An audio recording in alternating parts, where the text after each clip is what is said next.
The year is 1998. The NFL is straddling two eras, one foot in the rugged defensive 90s, the other stepping into a more modern offensive one.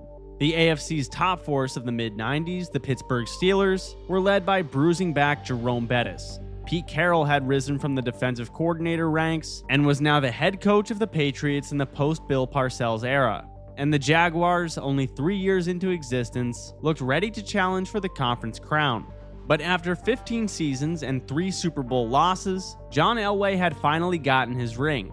Even though Elway was in physical decline at 38, he had 2 of the league's best offensive minds in Mike Shanahan and Gary Kubiak by his side, an elite set of pass catchers in Rod Smith, Ed McCaffrey, and Shannon Sharpe, but most importantly Terrell Davis, one of the 2 best backs in the entire league, coming off 1,750 yards rushing and a Super Bowl MVP.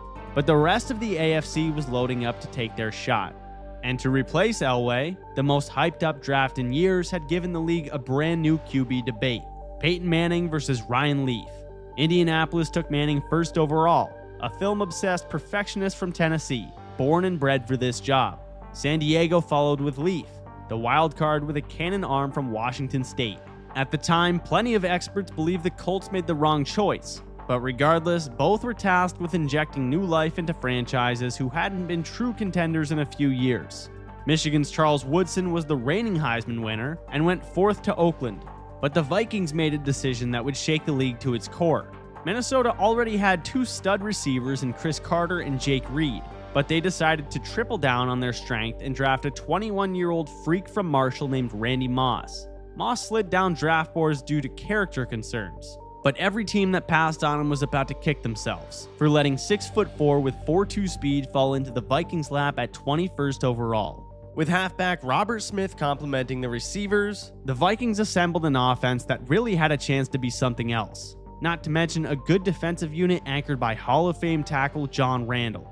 As for their rival Brett Favre, he had just won his 3rd straight MVP. But despite back-to-back Super Bowl appearances and 1 win, there was tension in Titletown. Head coach Mike Holmgren wanted full front office control, and Reggie White was nearing retirement. Favre's ability was not in question, but after losing to Denver in the Super Bowl, Green Bay was desperate to take back what they felt was theirs. They had also ended the 49ers season in the playoffs each of the past 3 years. San Francisco certainly didn't have time on their side either. Steve Young was 36, and Jerry Rice was recovering from an injury-riddled 1997 season that included a torn ACL in Week 1, an incredible return, but then a devastating broken kneecap to the same knee in Week 16.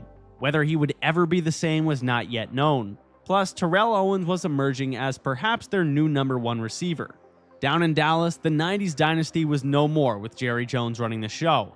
While Troy Aikman, Emmitt Smith, and Michael Irvin were still household names and very productive, they were past their prime and the team had not been truly dominant since 1995. But Barry Sanders, taken 2 picks after Aikman in 1989 at 3rd overall, hadn't lost a step. He was coming off a 2,000-yard season in 97 that earned him co-MVP with Brett Favre, but still stuck on a mediocre Detroit Lions squad. Elsewhere, Bill Parcells was rapidly rebuilding the Jets. After going from 1-15 in 96 all the way to 9-7 in Parcells' first year, they were thrown around as dark horse Super Bowl contenders. The Oilers were beginning their 2nd season in Tennessee and final one before rebranding as the Titans. The return of the Cleveland Browns was officially on the horizon, and a shakeup was occurring in the coaching ranks. The old school grinders like Ditka and Parcells, contrasting with the next generation of schemers like Shanahan and a young John Gruden, who was beginning his first year as head coach of the Oakland Raiders, setting the stage for one of the most pivotal seasons in NFL history. With football about to hit the regular season stretch run, I've teamed up with DraftKings Sportsbook to bring you the perfect way to get in on the action. Right now, new customers can sign up using my promo code BEACHKID, bet just $5, and get $200 in bonus bets if your bet wins. Stay in on the action and use your bonus bets on DraftKings same-game parlays for an even bigger payout. And if you love the thrill of live betting, DraftKings has you covered with live odds and prop bets every single night. So new customers, sign up using promo code BEACHKID, turn $5 into $200 in bonus bets if your bet wins, paid instantly in bonus bets. The crown is yours.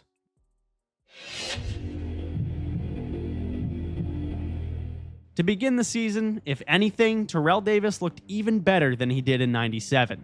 He posted 3 straight 100-yard games from weeks 2 to 4 as the Broncos trampled the Cowboys, Raiders, and Redskins. At September's end, Denver was 4-0, but Elway was set to miss some time with a hamstring. Meanwhile, in Indianapolis, the league's golden boy was learning some difficult lessons. In week 1 against the Dolphins, Peyton threw 3 picks and a loss to his idol Dan Marino. By the end of September, he tossed 11 interceptions to just 3 touchdowns, but he was taking every mistake in stride.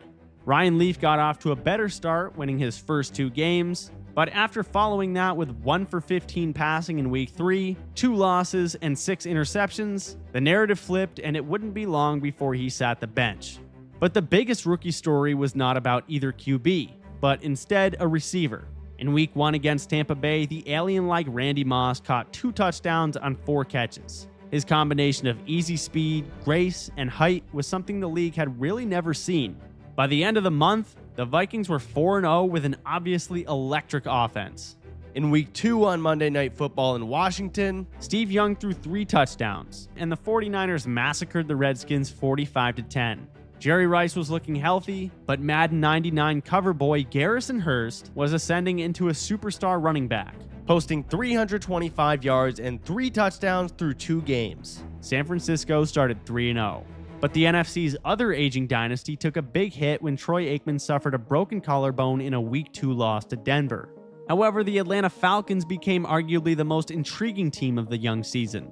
Dan Reeves' squad started 2-1 and running back Jamal Anderson headlined the offense. But make no mistake, Barry Sanders was still considered the NFL's top back. The 30-year-old reigning co-MVP ripped off 185 yards and 3 scores in a week 2 overtime loss to Cincinnati. Detroit was 3rd in the NFC Central. In the AFC East, head coach Jimmy Johnson had the Dolphins' defense in Super Bowl form. Captained by future Hall of Fame linebacker Zach Thomas, they gave up 15, 7, and 0 points in the opening weeks and won all 3 games.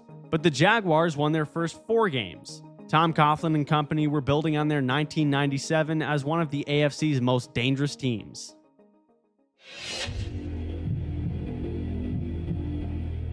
To kick off October, Denver held both Philly and Seattle to 16 points. Terrell Davis averaged 165 yards per game on the ground and scored 8 touchdowns for the month, carrying the offense without Elway until week 6. By the end of October, the Broncos were the only undefeated team remaining at 8-0, because Minnesota lost to Tampa Bay by 3 points in week 9. Still, they were 7-1, averaging over 33 points per game, a crazy number in '98. Randall Cunningham, a 35-year-old who had come out of retirement a year earlier and was the backup until Brad Johnson got injured, was the potential MVP of the league. As for Moss, in week 5 on Monday Night Football at Lambeau Field, he introduced himself to America, putting up 190 yards and 2 touchdowns at his national coming out party, while Cunningham threw for 442 yards and 4 touchdowns. The Vikings were changing football, but Favre and the Packers began to stumble. They lost their first 2 contests in October, not only to the Vikings, but also a disappointment in Detroit where Barry Sanders gashed them for 155 yards. However, they recovered, winning their next 2. On the West Coast, Steve Young was having one of the best statistical stretches of his career. The 49ers defense had taken a step back, but the offense put up high scores in wins against the Saints, Colts, and Rams. In New York, the Jets came back to life after an 0-2 start and an injury to starting quarterback Glenn Foley. His injury and poor play turned out to be a blessing in disguise. Parcells turned to backup quarterback Vinny Testaverde and things began to click.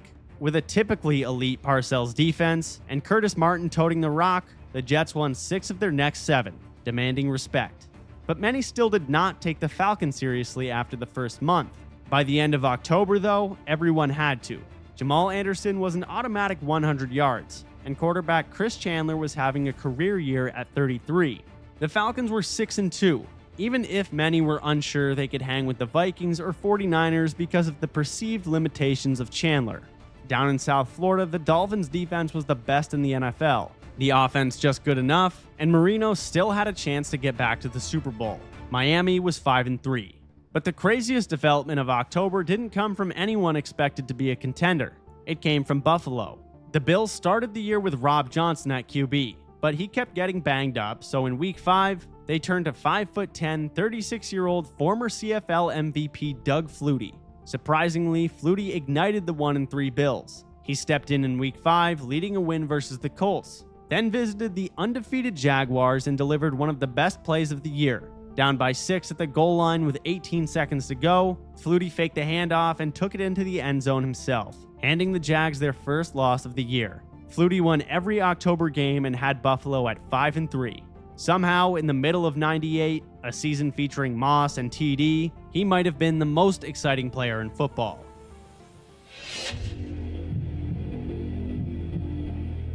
The Broncos entered the month 8-0, prompting the question of whether they could put together a perfect season.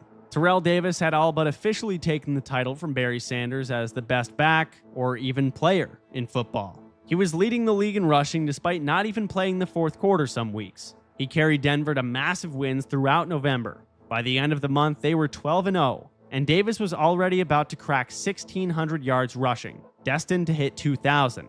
The equivalent to Denver in the NFC was, of course, Minnesota. They dropped 31 on the Saints, 28 on the Packers, and 46 on the Cowboys to end the month in perhaps Randy Moss's most iconic game. Facing the Cowboys on Thanksgiving, Moss caught 3 passes for 163 yards and 3 touchdowns. This performance established Moss as the most exciting rookie since maybe Barry Sanders. By month's end, the Vikings were 11-1, with one of the greatest offenses in NFL history under offensive coordinator Brian Billick. But Atlanta was breathing right down their neck. They beat the Pats, 49ers, Bears, and Rams to get to 10-2. The 41-10 win over New England solidified them as contenders, and introduced an iconic touchdown celebration that would become known as the Dirty Bird. The ascension of the Falcons and Vikings made for a fascinating dynamic, predicting whether one of them, or an established conference powerhouse like the Packers, Cowboys, or 49ers, would win the conference. Because Jerry Rice had seemingly returned to full strength. In a Week 11 loss to Atlanta, he caught 10 passes for 169 yards and a touchdown. They followed that loss with 4 straight wins, though. And in the AFC East, 3 future Hall of Fame coaches were fighting for first place. Vinny Testaverde went from journeyman to star, and a functional offense was really all the Jets needed. In a Week 13 win against Carolina, they scored 48 points to get to 8-4. However, in Week 11, Peyton Manning completed his first signature comeback against the Jets, softening the blow of a rough Colts season with hope for the future. Still, New York, New England, Buffalo, and Miami were all within 1 game of each other in the division.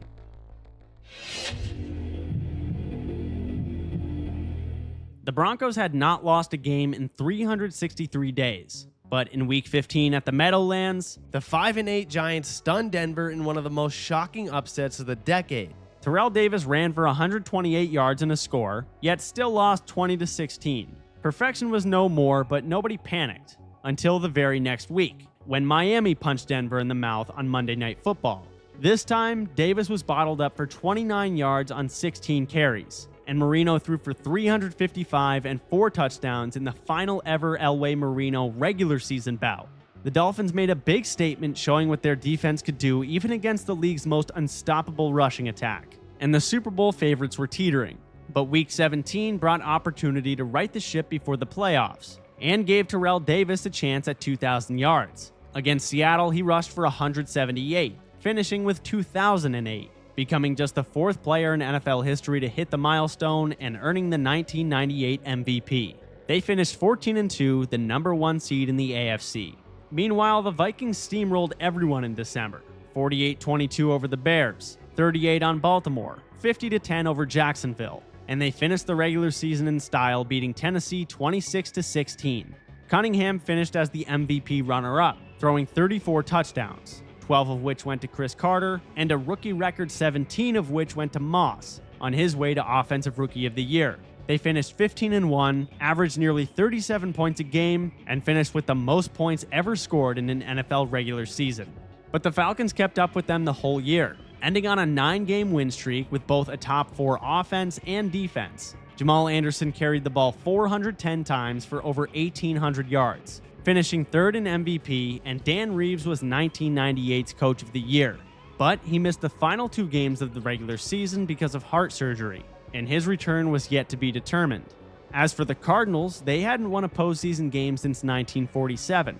and for the most part, they looked like the same old team. But in December, Arizona won their final 3 games by 3 points or less. At 9-7, they earned a wild card and a shot at their first important moment in 50 years. While the Jets capped off one of their best regular seasons ever, winning 10 of their last 11 en route to a division title. Testaverde threw for a franchise record 29 touchdowns, playing like an MVP in the final 2 months, feeding 2 1,000-yard receivers, and Curtis Martin nearly crossed 1,300 yards on the ground. They were the hottest team in the NFL, but Buffalo went 3-1 in their final 4 games, and Flutie was the comeback player of the year. The Bills, Dolphins, and Patriots all grabbed wild cards, meaning 4 out of 5 AFC East teams made the postseason, leaving Peyton Manning, his 28 interceptions, and the rest of the Colts roster as the odd men out. Their lone bright spot was Marshall Faulk, who totaled over 2,200 yards from scrimmage. Down south, Jacksonville kept grinding out wins. Mark Brunell and Jimmy Smith formed one of the league's best connections, and rookie running back Fred Taylor scored 17 total touchdowns, helping the Jags to 11-5 and an easy AFC Central crown thanks to Pittsburgh face-planting with 5 straight losses to end the year. Amazingly, not a single division winner from 97 repeated in 98. Furthermore, 4 of them didn't even make the playoffs. Another team that didn't make the playoffs from the AFC West was the Raiders. They went just 8-8, but Charles Woodson was Defensive Rookie of the Year, and John Gruden was beginning to lay the foundation for a great few years of Raiders football. And in what no one realized was going to be Barry Sanders' final season, the legend logged another routine 1,500 yards rushing, but the Lions, of course, finished 5-11. Similarly, Reggie White delivered one last masterpiece for Green Bay, finishing with 16 sacks and earning his second Defensive Player of the Year award at 37 years old.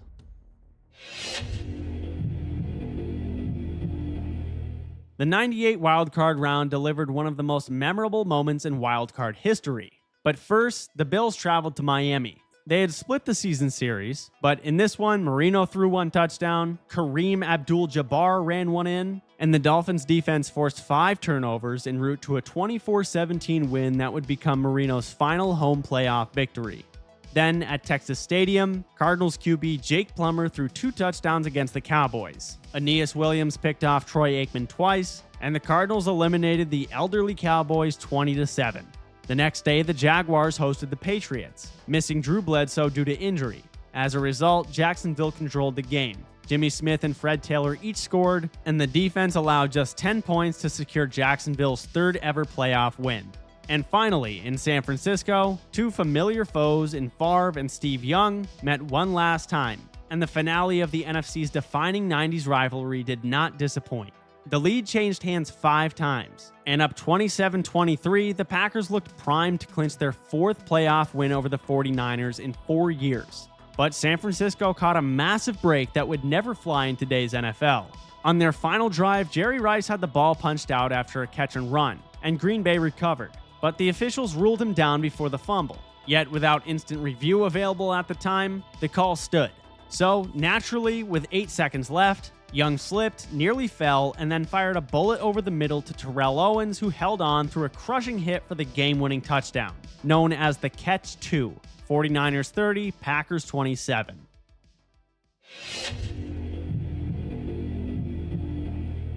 The Falcons bounced San Francisco 20-18 with Coach Reeves back. Jamal Anderson carried the ball 29 times for 113 yards and 2 touchdowns. Then Morton Anderson's leg put on the finishing touches. To add injury to insult, Garrison Hurst, who finished with 1,600 regular season rushing yards, suffered a gruesome leg injury that would keep him out of action until 2001. That injury was the genesis of the Madden curse. That evening, the Broncos and Dolphins met for the 2nd time in 3 weeks. Unlike the first meeting, Terrell Davis got loose for 199 yards and 2 scores, and Dan Marino couldn't keep up in his final game against Elway, throwing 2 picks in a demoralizing 38-3 loss. On Sunday in the Meadowlands, Parcells managed to do what Pete Carroll could not. The Jets defense turned Jacksonville over 4 times, while Curtis Martin ran for 124 yards and 2 touchdowns in a dominant 34-24 win that sent New York to its first AFC championship since 1982. And lastly, coming off their first round bye, the Vikings looked well rested against Arizona. Randall Cunningham threw 3 touchdowns. The third went to Moss, and Minnesota steamrolled Arizona 41-21. The Vikings moved on to the NFC title game, feeling practically invincible.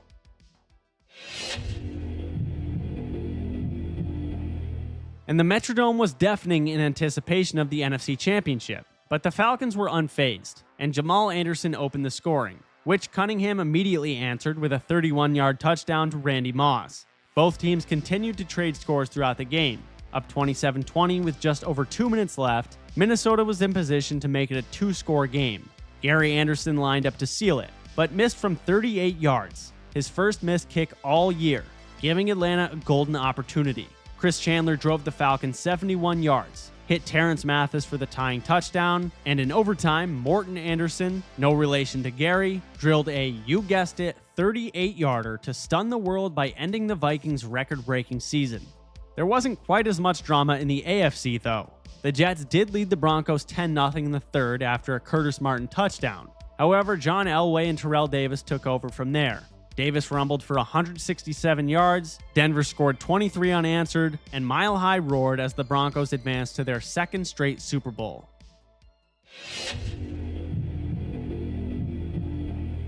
Super Bowl 33 was not merely another Super Bowl. It would ultimately be the final game of John Elway's Hall of Fame career, and a chance for Dan Reeves to take down the very team he lost 3 Super Bowls with as the head coach. Atlanta struck first. A strong opening kickoff from Tim Dwight set the tone, and Jamal Anderson ran the Falcons into scoring range. But when Bill Romanowski sacked Chris Chandler on 3rd down, Atlanta had to settle for a field goal. Denver answered immediately, with Elway piecing together a 10-play drive, capped off by fullback Howard Griffith punching in a 1-yard touchdown. But troubling for Denver was the fact that Shannon Sharpe got knocked out of the game with a knee injury on the very play that got them to the 1-yard line. He would return briefly, but on Denver's next possession, a pass intended for Sharpe was intercepted, and Sharpe exited for the rest of the game. Fortunately, Denver's defense held strong, stuffing Anderson twice to deny the Falcons on 3rd and 4th down. That stop flipped momentum for good. Terrell Davis proceeded to carve up the Atlanta defense, and Jason Elam stretched the lead with a field goal to make it 10-3. Then came the dagger. On Denver's following drive, Rod Smith slipped behind the secondary, and Elway delivered a perfect throw for an 80-yard touchdown, which instantly became one of the most iconic plays of each of their careers. Denver led 17-3, and the Falcons were hanging on by a thread. The second half didn't change a thing either. Denver's defense forced Chandler into back-to-back-to-back interceptions, including a 58-yard return by Darian Gordon that set up another Griffith touchdown to push the lead to 24-6. Following Chandler's 3rd consecutive interception came Elway's final great Super Bowl moment, a 3-yard touchdown run on a QB draw that sealed the game and his career in one dramatic play. It was his 4th career Super Bowl rushing touchdown, 2nd all-time behind Emmitt Smith. Tim Dwight gave Atlanta a moment of excitement with a 94-yard kickoff return touchdown, but that and another garbage time score was all they'd get. Denver coasted to a 34-19 victory, their 2nd straight Super Bowl title and the final season of the Elway era. Terrell Davis finished with 102 yards rushing, his 7th straight playoff game over 100, while Rod Smith racked up over 150 receiving yards. But it was Elway who walked away as MVP, with 336 yards, 1 touchdown passing, and 1 rushing. The perfect exit for the 9-time Pro Bowler, 1987 MVP, and 2-time Super Bowl champion. This might have been the greatest season of the 90s, but was 2018 the best of the 2010s?